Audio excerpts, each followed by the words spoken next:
যদি আপনাদের সামনে কখনো কোনো পাইরেটেড কপি পড়ে কোনো ফিল্মের, পার্টিকুলারলি এই ঈদে যে সিনেমাগুলো মুক্তি পেয়েছে, প্লিজ নিজ দায়িত্বে আপনারা বি রেসপন্সিবল এবং আপনারা সেটাকে না বলুন। তো ক্যারেক্টার থেকে বের হতে কেমন সময় লেগেছে?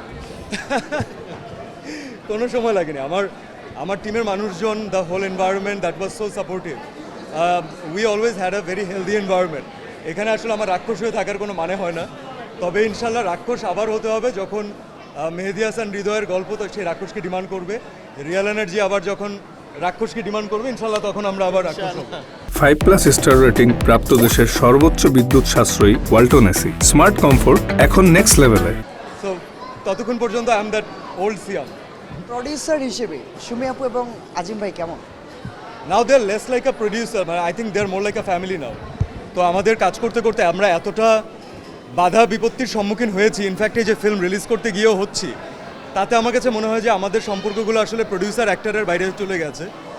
নাও we are a big family and this family is committed to give you the very best in Bangladeshi commercial film market, ইনশাল্লাহ।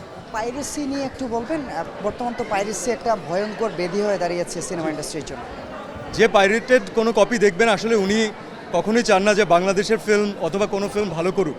তো এটা সবসময় তো আমরা বলি, এখন যাকে সারা জীবন বলবো এটা বলে মাঝে মাঝে লাভ হয় না, আপনারাও জানেন। স্কুল লাইফ থেকে যদি কেউ শেখাতে না পারে, আজকের আমাদের এই স্টেটমেন্ট তাকে কিছু শেখাবে না। তো এটা তাদের থেকে বেশি রেসপন্সিবল আসলে আমাদের অডিয়েন্স, যারা দেখেন, যারা সিনেমাকে ধারণ করেন, যারা চান যে বাংলাদেশ ফিল্ম ইন্ডাস্ট্রি ভালো কিছু হোক। তো আপনাদেরকে রিকোয়েস্ট করছি, যদি আপনাদের সামনে কখনো কোনো পাইরেটেড কপি পড়ে কোনো ফিল্মের, পার্টিকুলারলি এই ঈদে যে সিনেমাগুলো মুক্তি পেয়েছে, প্লিজ নিজ দায়িত্বে আপনারা বি রেসপন্সিবল এবং আপনারা সেটাকে না বলুন, তাহলে সে পাইরেসি আর কখনো ছড়াতে পারবেন ইনশাল্লাহ।